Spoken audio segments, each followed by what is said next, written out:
Okay, guys. So we're still looking at circle graphs or interpreting circle graphs. We're now looking at, let's look at this graph right here. So remember, if I'm looking at a circle graph, if I add up all of my percentages, they should always equal to 100%.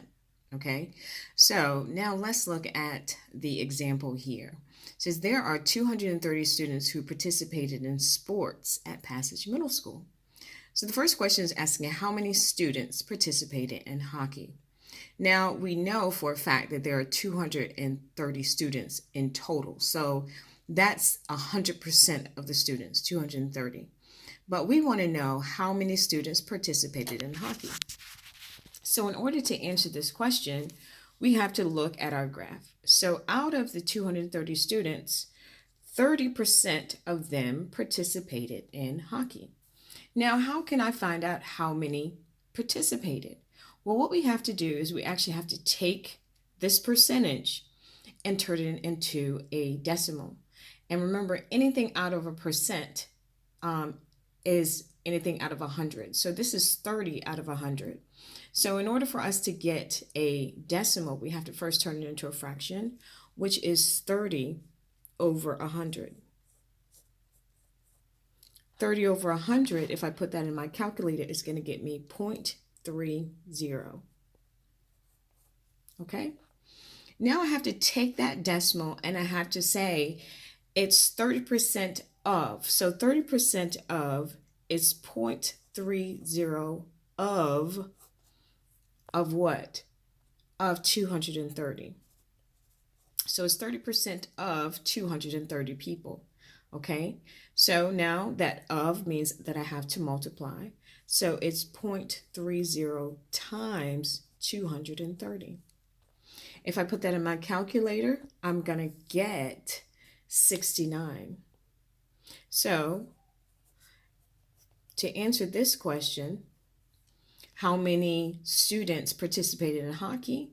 69 of those students participated in hockey. Okay, so we're going to do the same thing for example number 2 or question number 2. How many students participated in cricket? Let's look. 25% of the students participated in cricket. 25% of what? 25% of 230, right? So again, we're going to first take that 25% and we're going to turn it into a decimal. And before we turn to a decimal, we have to turn it into a fraction. So we can do 25 over 100.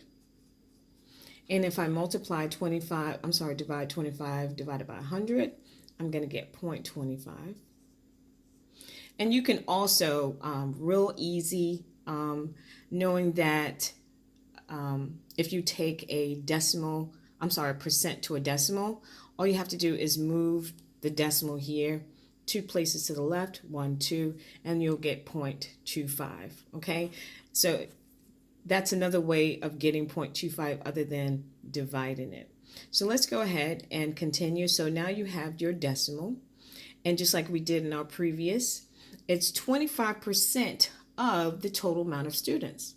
So 25% of 230. All right, so 25% of 230. That of says to multiply. So I'm going to multiply 0.25 times 230. If I put that in my calculator, I'm going to get 46. So there are 46 students who participated.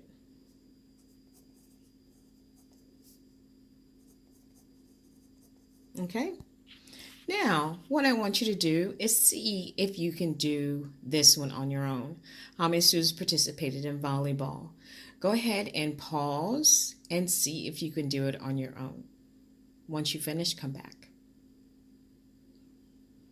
All right, so if you went ahead and did it on your own, you should have gotten 15 divided by 100 would have given me 0.15. And then you should have said, okay, 0.15, which is essentially 15%. 0.15 of 230. And then we know that that of means to multiply. Now, putting that in the calculator, you should have gotten 34 students. It's now in your calculator, if you did do that, you would have really gotten 34.5 students. Understanding that we're talking about people, we can't say there is a half of a person. Okay, so that 0.5 says that it's 34.5 students. There is no half of a person. That 0.5 is half. So I'm going to have to just revert back to my whole number, which is 34.